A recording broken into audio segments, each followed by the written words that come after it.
Alright guys, I think we're about ready. Been doing some testing to make sure everything looks as best as it can. So welcome guys, this is Luke from Guild Umbra again. Just touching base with everybody and letting you in on some Esper knowledge that I've learned. Again, I haven't been playing much any other class at all. I haven't even created alts for... and for me, that's a big deal in MMOs. It really shows that I'm still having a lot of fun with the game, a lot of fun with the class, and more importantly, there's so many things I can mix and match on my action set that, you know, it keeps them very interesting. So, I, you know, have my issues with the Esper, as I'm sure many other people do.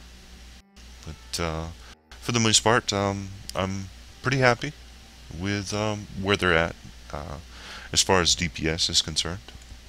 I think as healers, they are very good healers as well.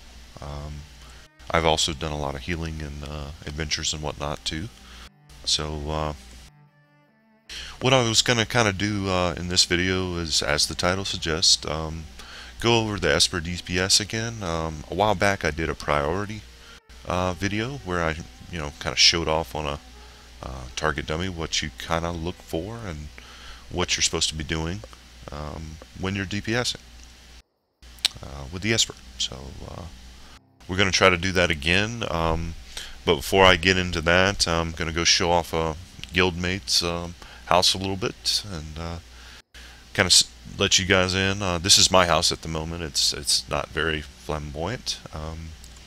But my guildie's houses, they've put a lot more work into it than I have.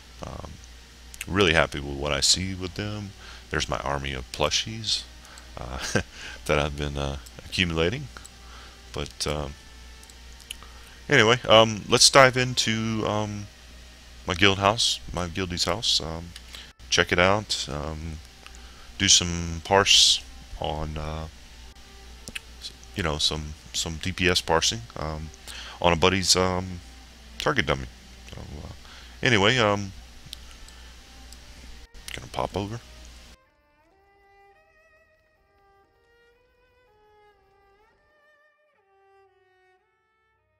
And just hope and pray that he still has his dummy up.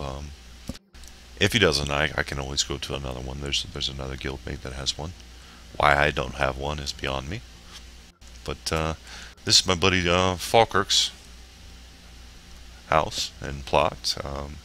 As you can see, he really likes his plushies. Little rocket house you get when you pre-order.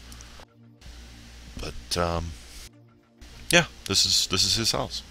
Pretty sweet. A lot of neat stuff to look at, and you get an idea about. I know the video is not about this, but you get an idea about what housing is about. You know, it's really detailed in the work that you can do. I'm sure if any of the Star Wars fans out there, there's a video out there that actually has a ship that this guy built that looks just like the Millennium Falcon.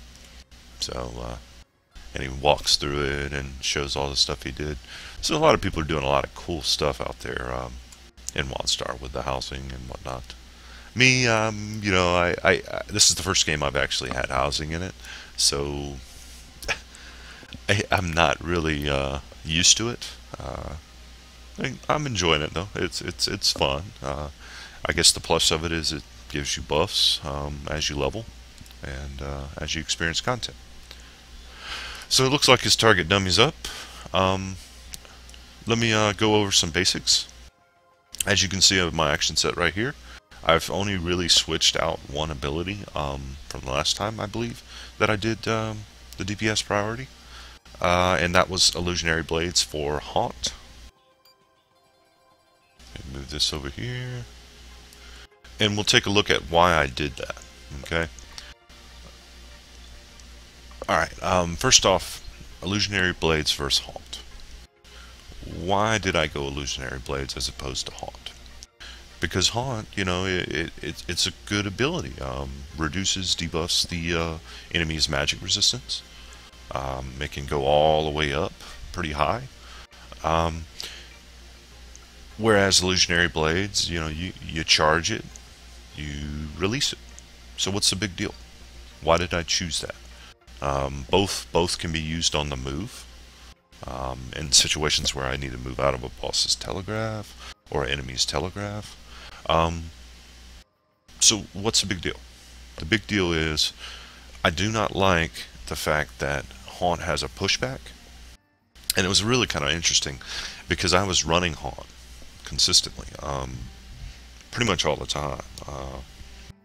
And what happened was the group I was in had a lot of melee, or you know, melee with high DPS.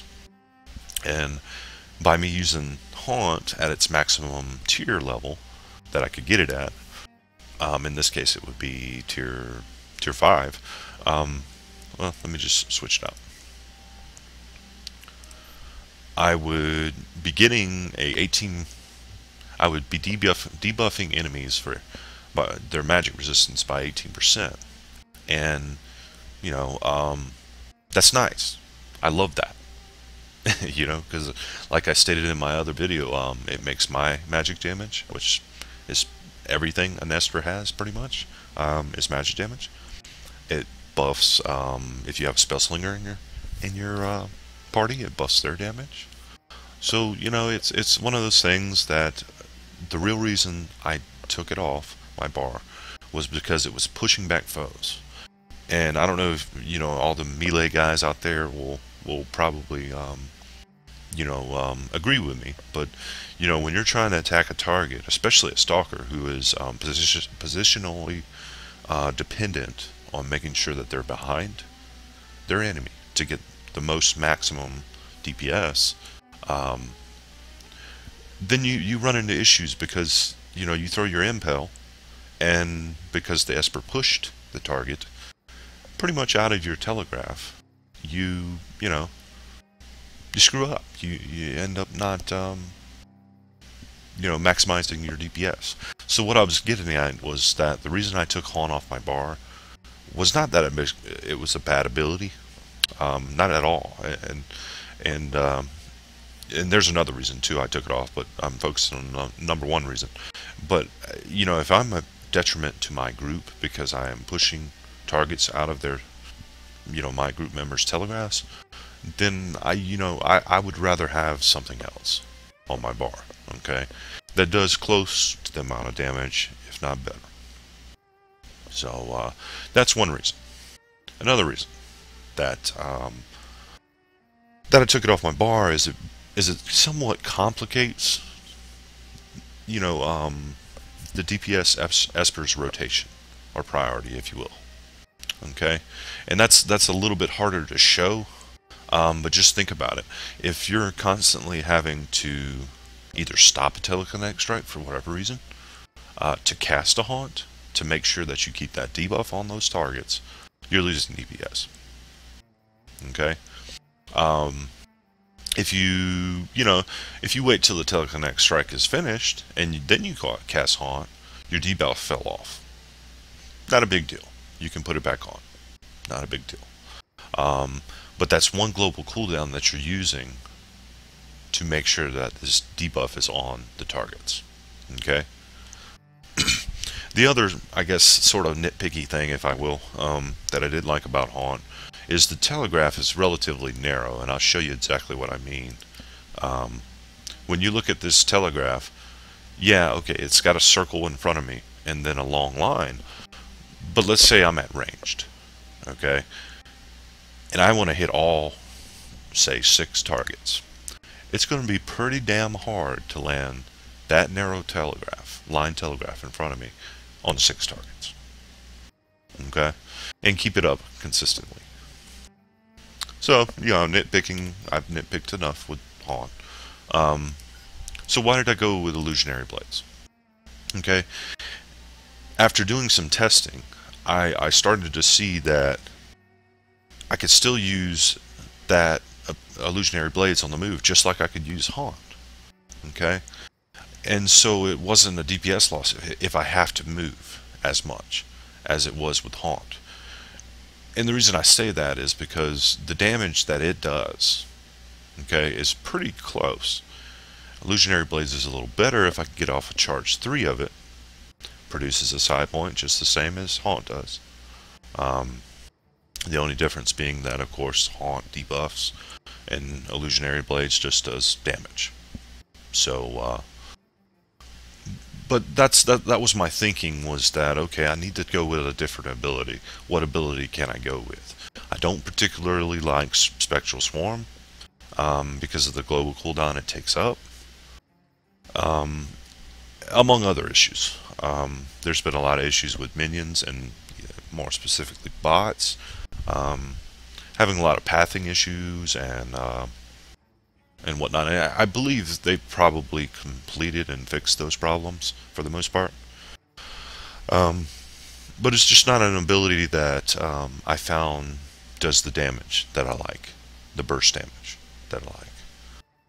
I wanted to make DPSing as the Esper so easy that you have no reason to get one-shotted by telegraphs, that you have no reason to not do good DPS. Other than, this is the only other than, in Veteran Storm Talon, on the last boss, I've had a lot of issues with doing good DPS.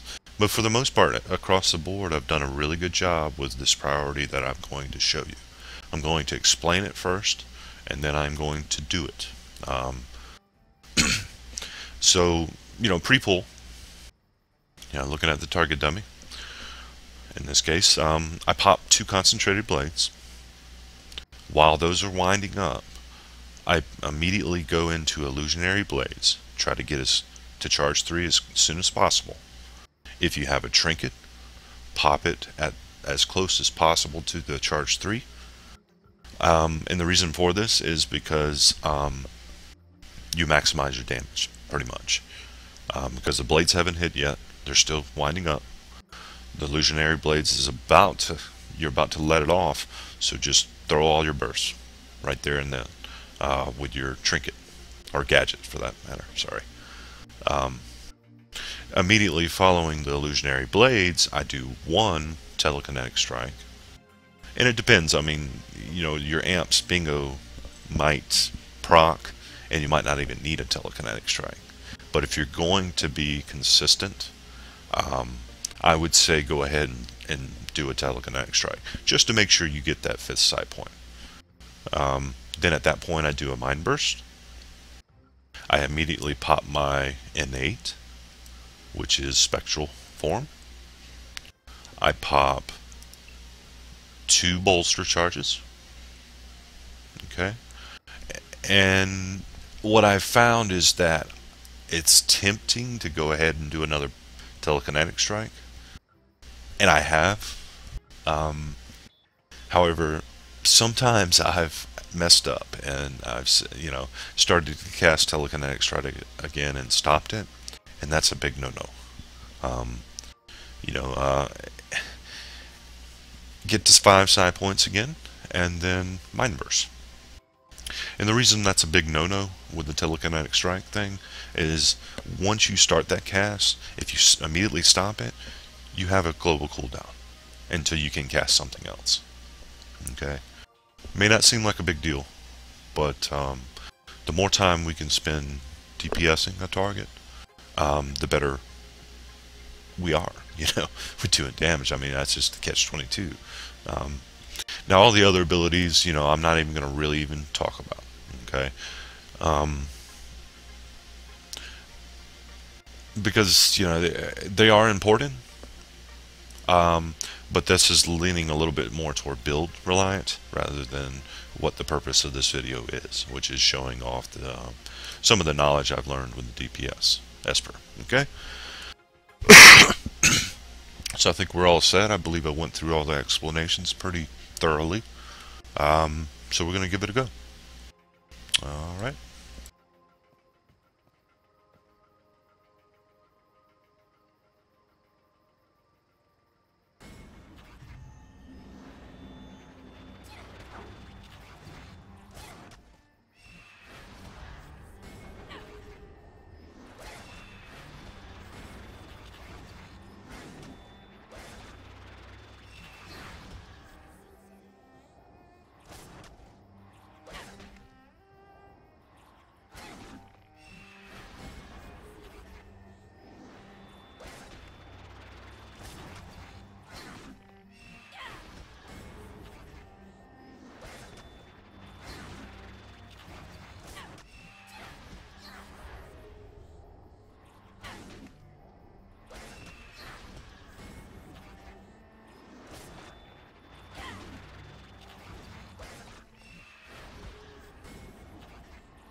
Alright, so obviously it's not flawless. I am doing this on about 300 ping, so keep that in mind.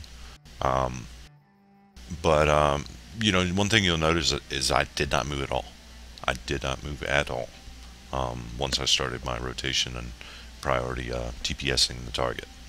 Um, so, you know, the damage is obviously not what I'm most concerned about right now. I'm most concerned about, you know, displaying a priority. There's another sort of rotation, if you will, that people, other espers I've watched do, and I can't disagree with it. It's not a bad idea. The particular rotation that I just did is throwing all my burst up front, okay, and then I sustain. I don't use illusionary blades unless I have to move.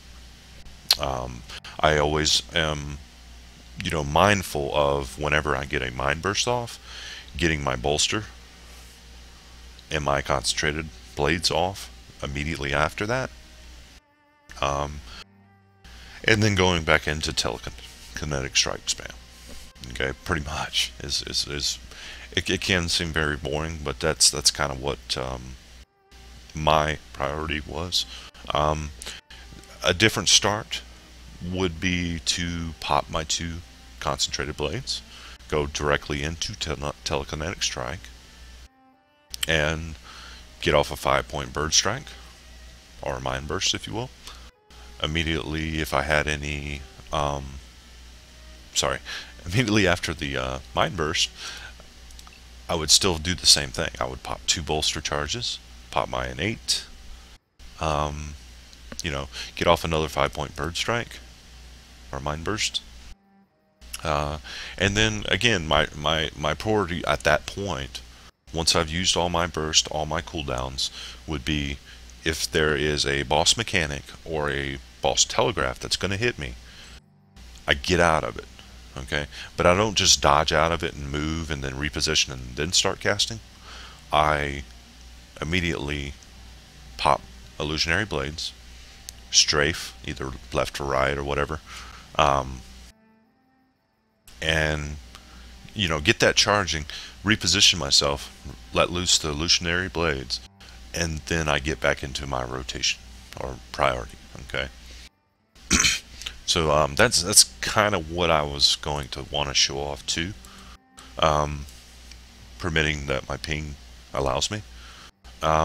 Because one of the things, one of the amps the Esper has, is when you dodge. I actually show it to you. It's a little easier than me trying to talk about it. It's a tactician. Dashing grants him power or bastion. So when I dodge, magic damage dealt increases by 4% for 5 seconds. So it's an increase to dodge, you know. So, you know, maybe if a boss, like let's say a boss telegraph hits right down the middle here, or it's fixing to hit, then my immediate reaction would be to dodge, pop my illusionary blades, reposition it over the target, let it loose, then get back into my priority. Okay? And why am I putting so much emphasis on making sure to get out of telegraphs? Because you're light armor. Okay? I can tell you from personal experience, running veteran adventures and especially veteran dungeons, is that if you do not move out of telegraphs, you will die. You will die fast and hard. So, you know, if either your party that you're not in is not interrupting properly, then you better make sure that you're moving out of telegraphs, because a dead DPS does nothing. Okay? And that's not what you want to be doing as a DPS in the first place. So again, that pretty much covers what I was wanting to show you guys as far as, you know, some of the knowledge of the DPS. There's a couple things that I would like to see them change, and I would probably alter my action set a bit more. And that would be, you know, this tier 8 Spectre Swarm, it looks awesome. It does. I'm not going to lie to you. On death, the phantoms that you conjure deal magic damage to 5 nearby foes, so it's more AoE damage. Alright? I could see this in the near future overtaking my concentrated blades. If, and only if, they take it off the global cooldown. Because right now, the only time I would ever really use Spectral Swarm, and that's is about the same amount of times that I use Illusionary Blades. Okay? It's on the move. Trying to reposition and get off more DPS. But again, Reap sucks. As you can see, I still have not bought it. It just sucks. I mean, I can't say too much about it. All it does is it triggers when you trigger it. It's this like you click on the ability and it's a big circle on the ground. Okay, I did it in closed beta and open beta as well, so I kind of know what the ability does. But it's one of those things. It's like I don't know if you guys have ever played the medic where he places those fields down. It's not that those fields are bad, and I'm sure a lot of medics are going to get pissed off at me talking about it, but who cares? It's for example. Reap is the same type of ability. Okay, you click on it, you select where you want to put it, and you place it. Now on paper, the damage looks good. But again, it's not something, it's a finisher, right? So we have a Reap as a finisher, we have Telekinetic Storm as a finisher, and we have Mind Burst as a finisher. In no way at all would I ever switch out Mind Burst for Reap. Okay? Now I would sometimes switch it out for Telekinetic Storms, you know, but never would I go with Reap. One thing that would make me go back to using Haunt would be for them to take this pushback off, for God's sakes, okay? It may not seem like much, but in a PvE environment, and I know why it's there. I know why it's there. It's pretty much that tier 4 is there for the PvP purposes, okay? I get that. But when I'm using this in PvE, like I stated before, if it's producing negative DPS with my melee, or producing problems with my DPS, melee DPS, then to me, that's a problem. And so I can't really talk too much more about it, other than, if they fix that issue, I would go back to that in a second. Because I liked leveling the Esper, using my Haunt, pre-pull, while, using my Blades as well. Pretty much the same way I use my Illusionary Blades right now. So, again, that's just a few things. Psychic Frenzy, I just, on that Storm Talon boss I was talking about, I do have a build that I haven't currently run, but I'm certainly thinking about running for that particular fight, to do better DPS than I did when I was standing still. Because that's just one of those fights that, especially it's not that he's too buggy, but he can get buggy. It's way too much movement to produce optimal DPS with an Esper centered around a stationary build for the most part. Okay, so Blade Dance still sucks balls. I don't know what they can do to make it better, other than maybe have it generate a little side points faster, maybe up the damage. Those are the two complaints I hear mostly about those abilities. But yeah, pretty much everything else I've covered in other videos, so I will not go over it. I will give an update real quick to this particular amp. In closed beta, there was a bug with superiority and the power not being able to have both up at the same time. It appears that they have fixed that issue, and one, they even upped it. So I'm really happy that they changed this amp It used to be while above 100% health, you gain Empower, which increases your Moxie, your primary stat, by 25% of your current maximum. When it was at 100% health, I was like, dude, there's no way I'm ever going to take that amp. But now that they've lowered it to 70%, okay, I find usefulness in it again. Okay? Because, the 100%, I guess they went back and looked at the drawing board and said, you know what, they are getting hit, and they are going to be under 100% health, even though they're DPS and PvE environments. And so I'm really happy they changed that amp to produce more damage for the Esper. Okay? Now, obviously I don't, have all this filled out like I want it. I'd like to have a little more strike through. Even though I have True Sight, I still have to flex. Just real quick, I wanted to see if I had any. Doesn't look like it's showing any in here so far, but I have had it happen. And right now, looking at stats, see, I mean, I'm at 4% strike through. So, and that's with amps.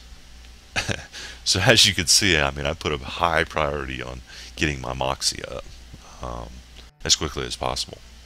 Now, I will say that my gear is all blues or purples, but they're not as good as my healing set. My healing set's predominantly a lot better right now.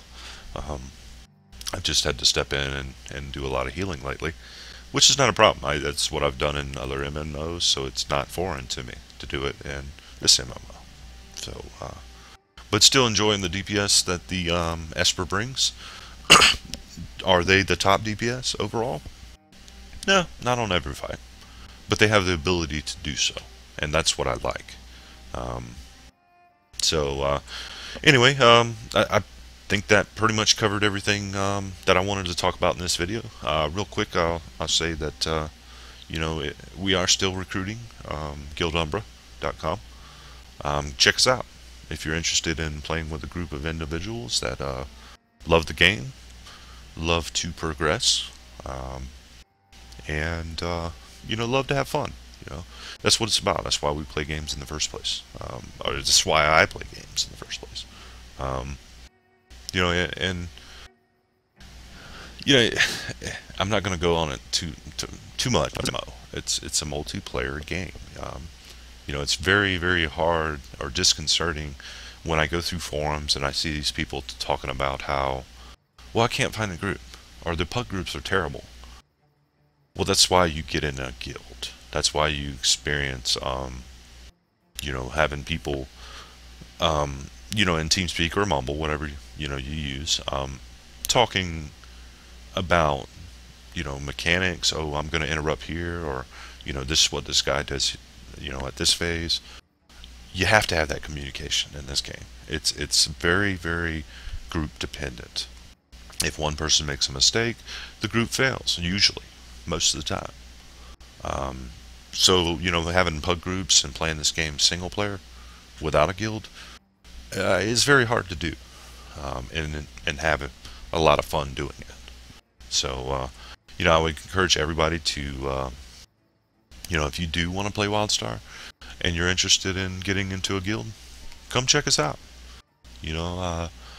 We'd love to have you. I myself am still having a lot of fun with the game, and I will continue to have fun with the game. I'm in a good guild, and I enjoy the people who are in it. And that plays and says a lot. Since, not in every games, but I've lost a lot of interest in MMO genre as a whole until Wildstar came out. So, anyway, I'm ranting and rambling. I want to thank you guys for tuning in. If you like what you saw, follow me on Twitch. Name's Big Dog LB.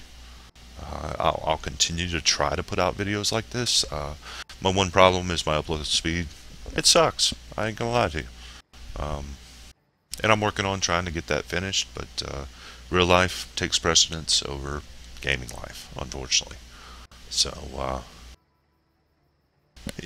also, if you're a YouTube user and you're watching these videos, give me a like, comment on the video let me know what I'm doing wrong or what I can do better.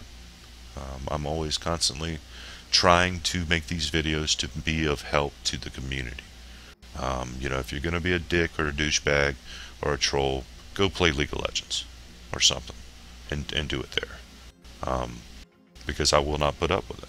You know, I appreciate constructive feedback, but I don't even try to respond to assholes. So anyway, on that note, I think I'll end the video. Thank you guys for tuning in. Again, this is Luke from Guild Armor, signing off. Y'all have a good night.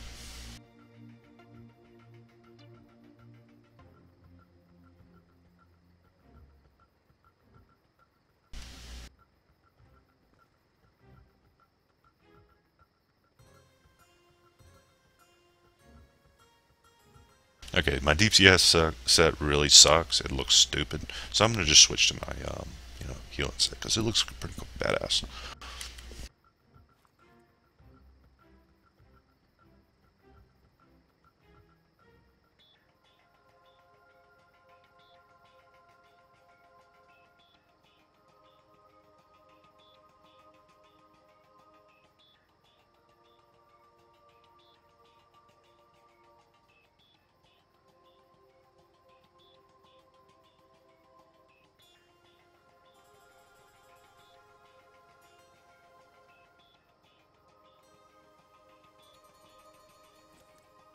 All right, now let's be honest.